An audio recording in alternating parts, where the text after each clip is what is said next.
game. I will start the process of looking for a permanent replacement. There's no timeline on that, and there'll be no updates on that as I'm going through it. We'll announce it when we announce it. We went through this 5 or 6 years ago, and you know, if good play will dictate a lot of things. Bad play will dictate a lot of things. At the player level, at all levels. I'd like to thank Craig. He and I started to work together in 2016. He came in as a coach of our American Hockey League. Came up here as an associate coach. Helped right a ship and take it to a championship. We built a friendship over the years, and it's difficult to have that talk with him last night. He's a true professional. We talked a little bit. We had a beer. We reminisced for a second. And now my job is to move forward, and Craig will now regroup, and he'll land on his feet. He's too good of a coach not to be in this league, and I feel personally responsible for the situation that we're in, and I also hope that the people that I just talked to feel personally responsible too. If they don't, that's their decision. But it's not a great day, but it's a new day, and now we move forward. I can answer any questions that anyone may have. You said you go to the game last night thinking if things didn't go the Blues' way that maybe a coaching change was coming.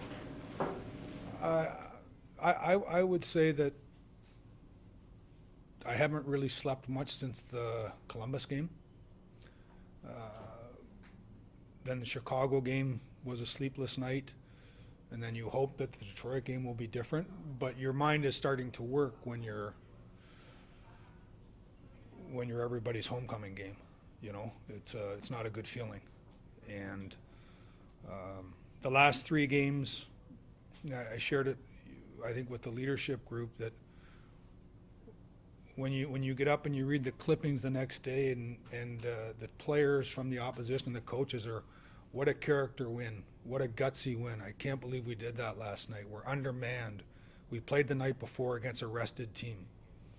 So if they feel that way about their performance, how would we feel about our performance? I personally didn't feel well about our performance, and you try and extend someone you have as much respect for, and Craig, as much latitude and rope as possible. But last night's game against a depleted Detroit team that was tired looked a lot like a depleted Columbus team that was tired, and a depleted Chicago team, and there just wasn't a feeling that there was something that was going to change today if we just came in and went back to work that would make tomorrow different. Now, I don't know if tomorrow is going to be different. I just know one of the things that has been removed from the equation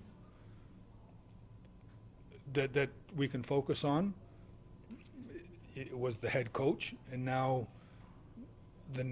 everything, when you make that change, everything gets, we're getting now to the center of the hourglass, and that's myself, that's the players. You said you feel personally responsible. What do you specifically feel personally responsible for? Well, that we're not a successful franchise. Again, these are things that you contemplate as you're with an organization. You come to an organization because you make it better, and you want to leave it in a better spot. When I got here in 2008, we were better for a long time. If I get fired in the next hour, or I get hit by a bus in the next hour, I don't feel today I've left it any better than where I found it, and that's an awful feeling. Entering the season, kind of knew this was going to be a retool. Up until last week, you're in a playoff spot. What more would you have wanted from Craig? not from Craig. This isn't what I would have liked to seen from our team was a more consistent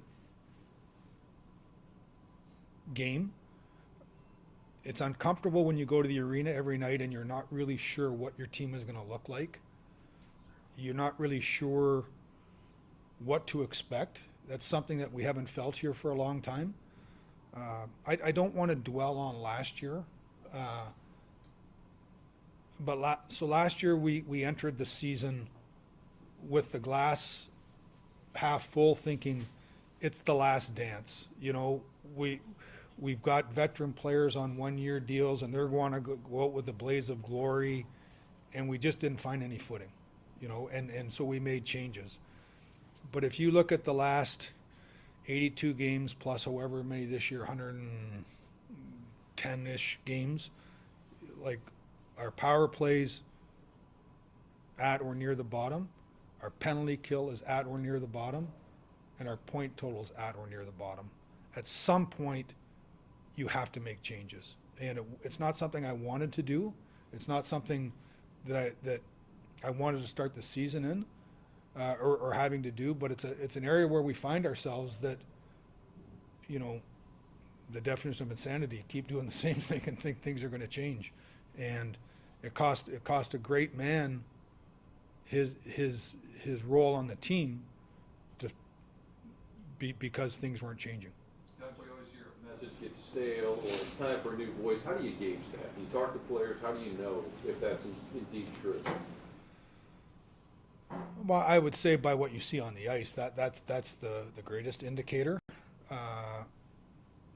Craig and I, like all managers, we talk every day. And I was in Europe for 2 weeks and we would talk and what's the message going to be today? And I always loved the message.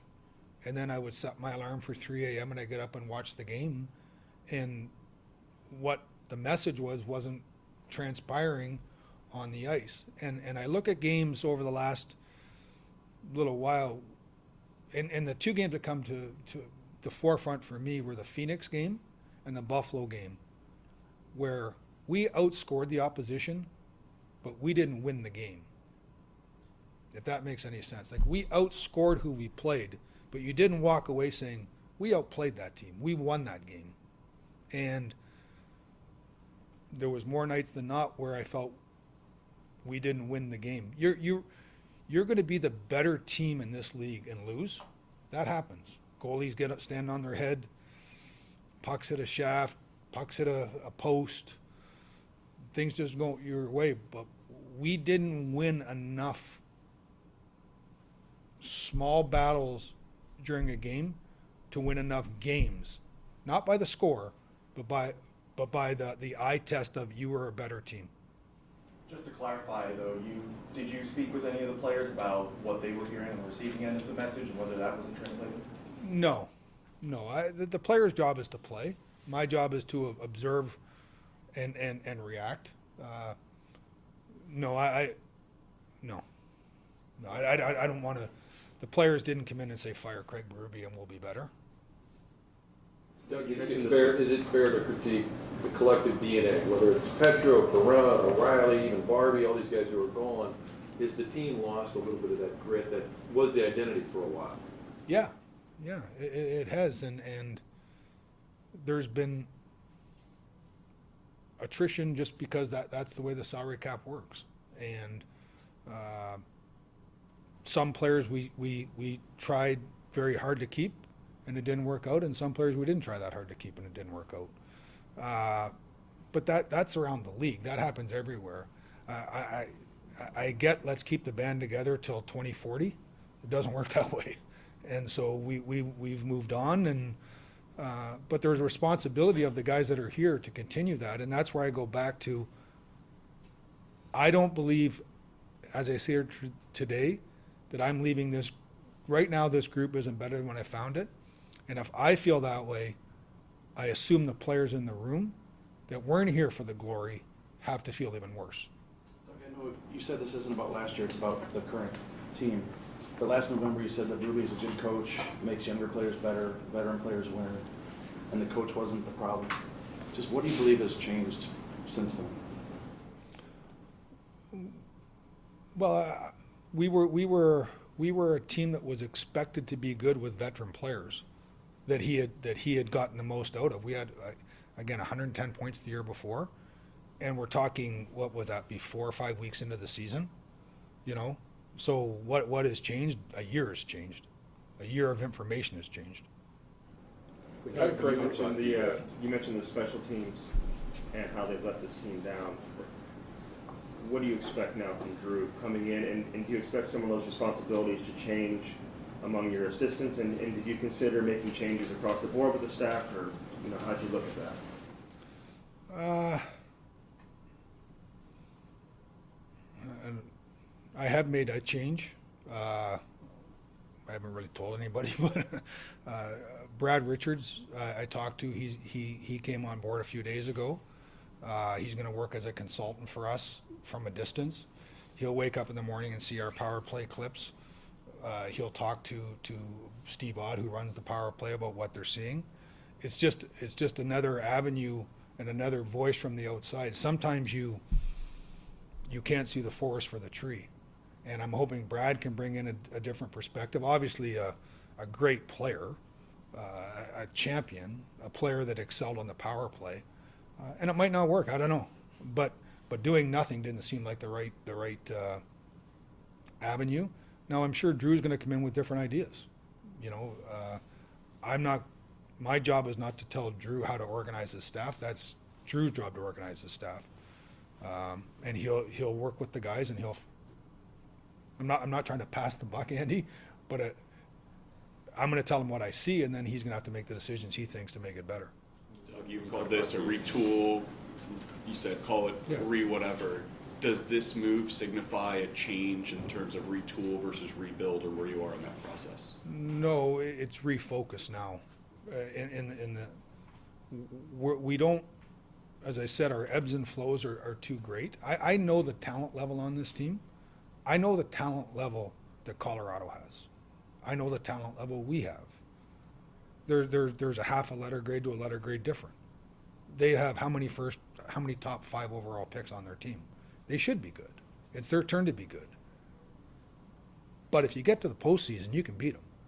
We almost did a couple of years ago. Maybe we might have if there wasn't injuries play part of the game. But injuries could happen to, if we get into the playoffs, they could happen to whoever we play in the first round too. So this is more of a refocus, that the way we play the game right now isn't good enough on a nightly basis. The ebbs and flows of our game are too emotional. You can't give up, like 1 turns into 3, where 1 turns into 1 on a lot of good teams. 1 goal against turns into 3 goals against. With our group right now, and over the last little while, too often. We saw it last night. We saw it against Vegas at home, 3-1, and when something bad happens, we don't have the ability to change that flow, to stop that and move it the other direction. It builds and compounds, and then you get to a point where you fool yourself. Well, I shouldn't say. Where people may get fooled is that, but the shot totals were close. Well, when the opposition, in my opinion, is up by 2 goals, the game's over. You can come back on those games, but don't take a lot of credit because you had twice as many shots when you're up by 2 goals. That's fool's gold. That's losers hockey. That's the mentality, like I can't wait to go down by 3, so now I can just play the way I want. And that's what we talk about. 3-1, or 4-1 becomes 4-2. They pull the goalie, it's 5-2. Another guy gets a goal, 5-3.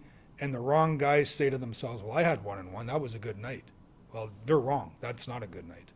Along the lines of the retool that Brandon asked about, you have a plan to be competitive while you do this. You've stated that clearly. Is it as feasible as you thought it was going into this year, now that you've seen 28 games? Can you continue down the path that you're going? Well, I think that we have a higher level. I think we're a better team than our play indicates. I don't know if we're a better team than our record indicates. I really don't. But I know we're a better team than our play indicates. And I think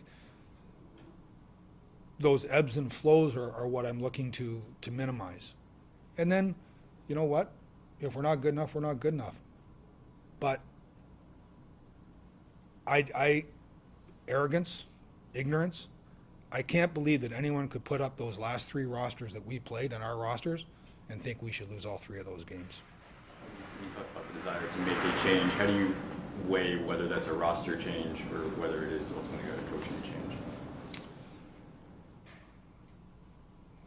Roster changes are hard to make. That's not, I've talked to teams. I've seen what's out there. I've seen what you're able to do. You know, nobody should feel safe in our group right now. I mean, player-wise, management-wise, obviously the coach has been changed. It's if we could move, you know, chairs on the Titanic, I guess we would. It's harder to do. So this wasn't a decision that was made. The players are doing their best. We just got a bad coach. That's by far not how I feel. I know the players have said in the past that coaching wasn't the problem, that it was intensity and compete. What has been their response to this move? I assume you've talked to them. What have you said to them, and what's your message to them? Well, I think, again, having been removed from the white noise for a couple of weeks in Europe, it's not something that you want to hear as a manager, that we just didn't prepare to play tonight, or we just didn't have it tonight. Like, there's things in your career, in your job every day, in your life every day that you control. And preparing to work is one of them, and working hard is the other. I don't care what you do for a living. So when you face people that ask you that question and say, yeah, just didn't prepare today, wasn't you know, just didn't have it today, and you say it time and time and time again, it gets people's attention. It got my attention. How would you categorize Craig's reaction? Was he surprised at all? Any relief maybe when it's not working? No relief. He's a competitor. There's as I said, I waited till the dust settled after the game last night. I went in, I closed the door, we had a beer. He said, I get it. You know, we talked about, I thanked him for everything that he's done for me personally, everything he's done for the organization. Craig's been in the NHL a long time. He's not Joe Sakic. He didn't get drafted by one team and stay with one team and then manage one team and retire with one team. He had a great playing career with multiple destinations. He's coached in multiple places. I think he understands that we're all in management and coaching just one day closer to getting that phone call you don't want to get. But I think when I know he didn't want the information, but I don't think he was shocked that the decision was made that was out of his control. When did you talk to Tom Stillman, and what was his reaction to your decision? I talk to Tom all the time. I don't want to get into specifics. Obviously, I don't make this decision without his knowledge and his support. But I think, you know, a timeline isn't something that I need to share with people, for Tom and I. What do you want in your next head coach? Is prior NHL head coaching experience important? What are you looking for? I'm going to be wide open. I'm going to be open-minded on that. What we want to stress as we're going through whatever we're going through now is a level of compete and a level of accountability. And whoever, starting with Drew tomorrow night, that's his mandate: accountability and compete. And those will be. That can come with a guy that's never coached a game in the NHL, or that can come with a guy with 1,000 games in the NHL. But it has to be, that has to be at the forefront of what I think will help us turn this around. Perhaps you can find a guy who brings you both, but He has to bring us say it again? He has to bring us both. How do you balance finding a person who can come in and get the most out of your current roster but also looking for somebody who can be the best for your future with all these young assets coming. Well, that's gonna be the relationship that we talk about is what's your vision on making younger players better and holding them accountable and getting the best out of current players. It's not an easy job, but it's not an impossible job. Again, I'm not bringing somebody in to say, I want you to develop all these guys that we drafted last year, next year, and oh, by the way, I expect to win the cup too. Like, there's going to be give and take, but what we don't have to give and take on is our accountability to each other, and that is player driven, management observed. Do you look at this roster as it being good enough to make the playoffs? Is this a playoff roster? Yeah, I mean, but we're also not a playoff. Like I don't know any. Like when I said where I think we fit in with the other teams, I think we fit in there. Maybe I shouldn't believe in the guys as much as I believe in them and their resumes and what they've done. But I look around the league, like there's some teams that are ahead of us right now that I don't look on paper and say, wow, like we have no chance to compete with them. Maybe the 3 or 4 teams at the top of the league, but not the whole league. Doug, when a move like this happens, a lot of the focus is on the highest paid players on the team. How would you evaluate the performance so far this year from Thomas and Kyra? Well, Jordan's not scoring to the level that he's paid to score at. It'd be disingenuous to say that he is. He's getting chances, and you can go, the chances will turn into goals at some point. So Jordan, there's a different level for Jordan. He knows it. We all know it. He'll get to it. I believe he'll get to it. I would say it's hard to not like what Robert's done most of the year. Like, plays against the other team's top players, top scorer, kills penalties, decent on faceoffs, cares, like, but so Robert and Jordan, they're like, again, I'm not here to throw Jordan Kyrie under the bus by any stretch, but this wouldn't be, if he envisioned where do I want to be at this point in the year, he wouldn't say that I'm right where I want to be. And our job is now to get him where he wants to get to. Are you confident you can get it back on track? You talk about it not being as good. You wanting it to be better than when you got here. Are you confident you can fix this? Yeah, in my own abilities, yeah, I am confident that I can get. I know what we need to do, what we need to look like, and again, to me, it's not just based on wins and losses. It's based on,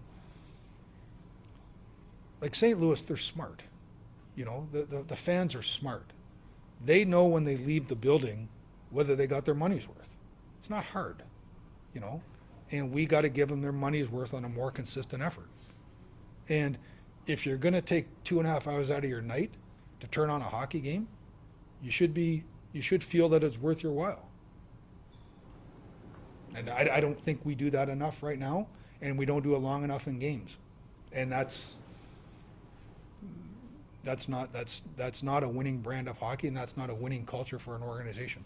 You mentioned that no one in the organization should feel safe. Do you personally feel worried about your job security? No. I mean, I don't control that. So again, I'm a big believer in you just control what you can control. So if my direction to the players is you can control if you come to work today and how hard you work and your attitude towards your teammates. Well, I can control what my attitude is when I get to work. I can control how hard I work when I'm here. I can control my schedule on do I go out and do my job or do I sit at home? I believe in I'm gonna work as hard as I can until I'm told no longer to work here. Is Drew the interim coach for the rest of the season? No, it's as I said, I'm not gonna have weekly updates. I'm gonna get to know Drew, and as I'm getting to know Drew, I'm gonna see what's going on around the league. I'm not gonna rush into anything and Drew knows that. It's his job to come in here and do what Craig did the last time he was here. You know, all of a sudden he became the front runner, and he became the runner, and he became the man. Is he a candidate for the job, and how did you come to that decision to turn things over to him? As I said, he's a candidate for the job because the job's wide open. When I looked at our current staff, we didn't have anyone that had head coaching experience on that staff, and it's a different animal being a head coach than an assistant coach. There's dealing with you find people every day. There's just different things, and I just felt that Drew's done this in the Ontario Hockey League. He's done this in the American Hockey League. He's put in the foundational groundwork to be given this opportunity, and he was willing to bet on himself that, yeah, I'll come in on a short term, I'll come in on an interim basis, and I'll show what I can do. To go out and think that I could go to Coach X, you put the name there and say, yeah, do you want to come in and I'll give you 4 months?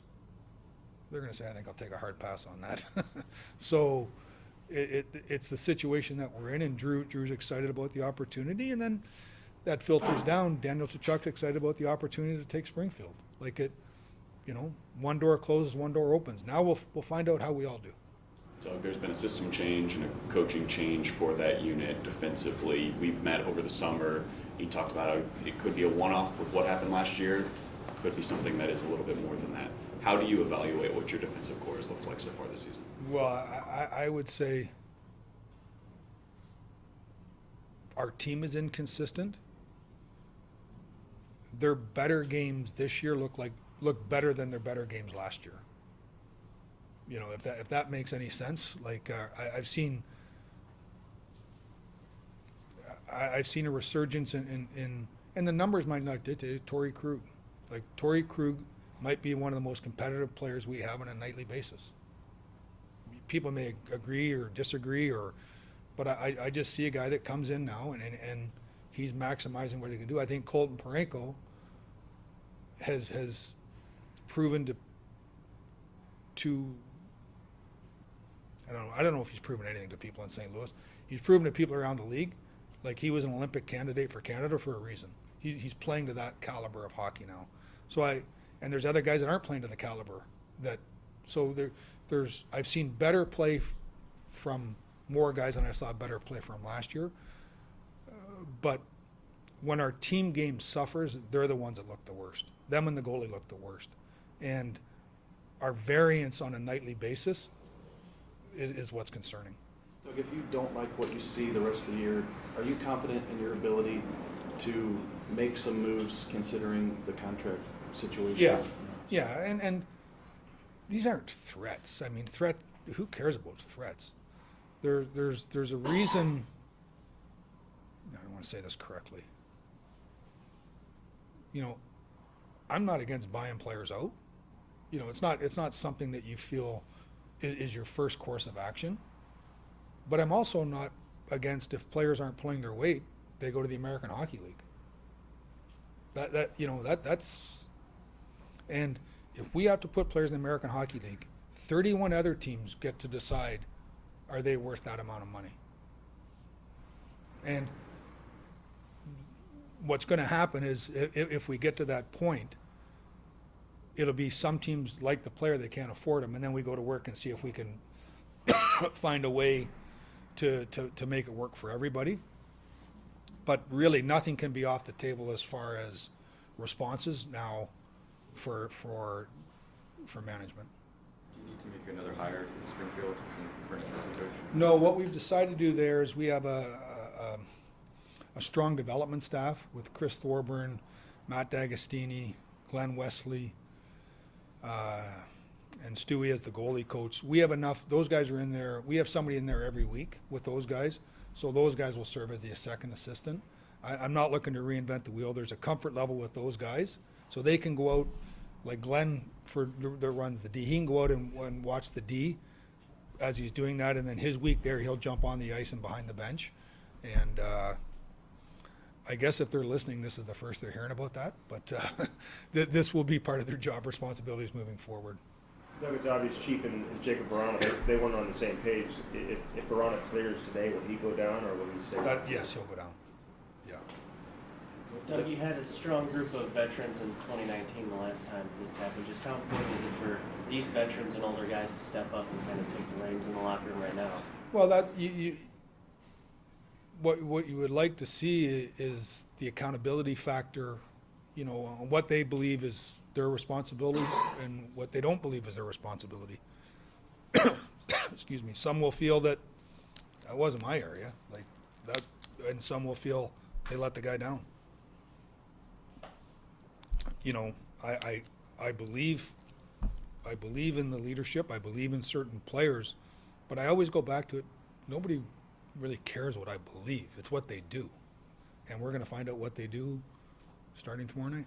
Doug, you had the fire hitch, but famously you guys stayed friends over the years. Still, you envision that with Chief too over the years. Is that unique to hockey? Where most places you get fired, you never talk to the guy. I would assume we'll stay friends. Again, from my perspective, we'll stay friends. No, I'm not changing addresses either.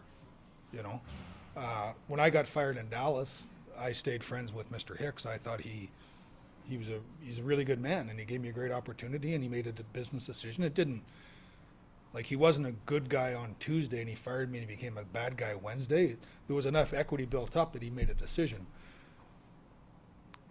My view of Craig is not going to change, but my view on Craig was never based on was he a good or a bad hockey coach. You know, that was a benefit. You know, that's how we got to meet each other. But I, you know, my view on Craig is him as a man and as a person, and that won't change. Now, I can't speak for him, but you're asking me. Nothing will change as far as my personal relationship with him moving forward, and that's all I can answer is for myself. With Verano, why didn't it work for him this season, and what led to the decision to put him on waivers? Well, what led to the decision was I came in after would have been the Chicago game. We had a day off, and I came in, and his name wasn't on the board to play last night. And I've talked to the player, I've talked to the representative, and there becomes a point where you start to feel like you're hampering a guy's career. You know, he wants to play hockey, and it wasn't working here for whatever reason. And I just felt I'm gonna see if I can find you a new home where you're gonna get that fresh opportunity to play. We've done that in the past with different guys that have come to me and said, I'm not playing enough. I have a career. Can you help me? And my job is to say, yes, I'll help you, or no, I don't care. Like, you're more important to me sitting in the stands than you are. And a lot of the players that move on in those situations are because it's a joint decision, and you're trying to help someone's career or not help their career. You're not trying to derail their career. So it felt like we were derailing Jacob's career, and I wanted to give him hopefully he gets claimed today, and I hope he goes and he plays well somewhere. Like, I don't get any benefit of guys not playing good. Well, like, what? I you know, obviously I wish Waldman and Fabry didn't score last night, but I root for them. You know what? They're good people. I like them. I want to see them have success. You know, like David Perron and I talked last night. He sat with me for a while. Like it's part of the business. It doesn't make people good or bad people. It's just part of the business. Doug, you mentioned earlier how smart Blues fans are, but there is a portion of the fan base this morning that is saying you drafted these guys, you signed the players on this roster. What is your message to those fans today? That I believe in these players. You know, my name is on everyone's contract, Craig's contract, the coaches' contracts, the scouts' contracts, the trainers' contracts, and the players' contracts. So this is my problem. Now, I believe that with a change may spark a different result. And again, I think they're smart enough to realize what a different result looks like. And it doesn't have to be a win and a loss. And that's what I'll be judged on. And I believe in my ability to manage hockey teams. I believe in the knowledge I've accumulated over 30 years. And you don't sleep last night, but I'm excited to go back to work today. And I'm excited to work here till they tell me not to work here. That's just sort of what we sign up for. And I'm going to do that until they tell me not to. But I believe in myself, and that's all I can say is whether other people believe me or not. I can't control that, so I don't get consumed by it. What was your conversation with Drew Bannister like, and did you give him any sort of expectations of what you want to see from the team going into the season? Yeah, I talked to him last night after the game. I told him I was going to go down and talk to Craig after I had made a decision. I said, do you want the opportunity? And what I'm looking for is increased passion and increased accountability. And he said, I'm up for the challenge. I've coached my whole life to get this opportunity, and I'm going to make the most of it. It's the nature of the business. Either you ride off into the sunset, or most coaches have a day like this. How do you hope St. Louis remembers Craig Berube's tenure as head coach? I guarantee I know how they're going to remember it. I don't have to think. He's the guy that righted the ship that brought us a Stanley Cup. And again, I don't vote for who goes in the Blues Hall of Fame. Or maybe I do, I can't even remember. but he's on my ballot. You know, he's done something that great coaches before him have never been able to do. And not only do it for a year, the next year we were a top team. Self-serving, I throw out the COVID year, it was a joke. You know, we played 7 teams and then the next year we came back with 110 points. So he goes Stanley Cup, top team in the league, toss away the COVID year, 110 points. It's a pretty good record. It's a lot of wins. And so we're all remembered today by what we did yesterday, but in a year or in a month or maybe by the end of the weekend, Craig Berube won't be remembered what happened against the Red Wings. It'll be remembered what happened in the 5 years prior to that. Okay? Thanks, everybody.